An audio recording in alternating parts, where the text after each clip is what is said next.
This is Reality Dispatch, written by Jim Mintz. It was me, all right. At least it looked like me. But it wasn't. My face, my body. I had the knife in my hand and I was storming the stairs of the court, advancing on the district prosecutor who had my sister taken care of. They said I had attempted murder, and anyone watching the video would find it hard to think otherwise. The DA lived, thank the Lord. But I was burrowed up in my apartment, hiding behind pulled blinds and watching the TV, waiting for my front door to be caved in at any moment by a SWAT team of cops with itchy trigger fingers, ready to pounce on a would-be assassin of a major public servant. Only it wasn't me. What about the witnesses? There must have been 20 or 30 of those TV news camera operators and reporters all there to verify that no such attack happened, I said to Maud. She stood at the door between the living room and the kitchen. The blood drained from her face. White as a ghost, she feared losing me. She said nothing. I doubt she could have if she tried. Maud? We both heard sirens on the horizon and raced to the window. I looked out first and she shadowed me.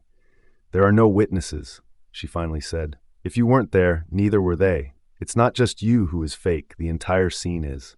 I looked back at our TV screen, a round table of experts discussing the legal implications I would face with my inevitable arrest. A precedent the judge could set by slapping me with a severe order, the justice that would be served, the good restored. How my existence wasn't just an anomaly but a precursor to a nationwide systemic problem in general. All bullshit. My sister was the district attorney before Adam Helford. He had her murdered for the top job.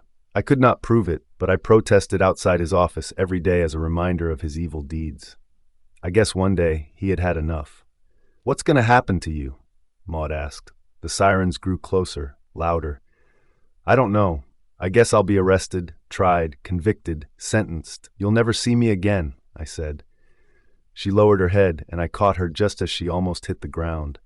Her face buried into my shoulder, and we hugged. I could hear the car doors of the authorities arriving. I looked out through the slats in the blinds. Our neighbors had gathered to watch, and they were being directed away by those in uniform. It's not fair, she said, stating the obvious. It has never been fair, I said. Dawn knew this. She paid the ultimate price for knowing it. I pulled Maud off me and looked her in the eye. What is the point of accepting this? Living in acceptance of this? It's better that they take me, even under false pretenses, I said. I will put it on record that the entire thing is AI, that I never attacked anyone. It won't matter, but I will say it. But it's not fair. It's not just these individuals like Davidson Lech. It's men like him all over the eastern seaboard who think it's okay to use violence to achieve an end. That they can just walk up to a district attorney or a police chief or the mayor of our city and bring a knife on them in public while they are in the execution of their duties. It is beyond reproach, and the judge who hears this case, once he is finally arrested, needs to make sure the book is thrown at him and that he is tried, convicted, and sentenced as quickly as possible. Montel, it's an absolute disgrace, and the country needs a real wake-up call. We need to have a real good look at ourselves in the mirror if we think this is the way a normal democracy is supposed to operate. Thank you, Michelle. And I might add, Davidson Lech has yet to be formally arrested or tried, although the police have given every indication that he will indeed be arrested for the attempted murder of Damien Lovecroft earlier this afternoon. We should not preempt any criminal trial that may or may not proceed. Coming up next, does your dog have feelings? One expert seems to think our canine friends live a more complicated life than otherwise believed. Stay tuned for that and more in the second hour.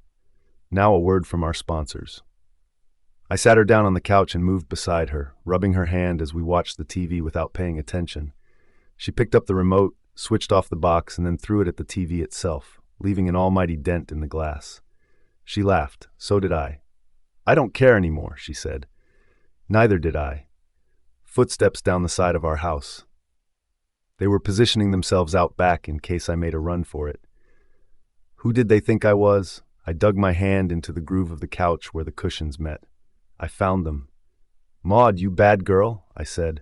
I held up the packet of Pall Malls. She wiped away a tear and smirked. You came home early just as I was about to stick my head out the back. I had to. You couldn't find a better spot? Not that quickly. I pulled one out of the packet and placed it on my lips. I pulled another and handed it to her. She took it instantly. Light them quickly, we only have seconds, I said. She reached into her jeans and pulled out a lighter. She lit mine first and then hers. I watched and puffed as the smoke caught alight, my first in many decades. I coughed. It was glorious. I put the butt to my lips again, caught her eyes as she did the same. We exhaled together, filling the room with a haze. I coughed again. My lungs could only take so much. She was a seasoned veteran. She thought I could never tell. How silly, the things one keeps from their partner. I always knew. I smiled at her. I went for my third puff. Turned out to be my last. The doors caved in, and I had seconds to spare before I was scooped up and placed in iron. I wanted that final puff, but I also should have given Maud a proper goodbye, a hug and a good kiss. Something to remember me by. I will always regret choosing the cigarette over her.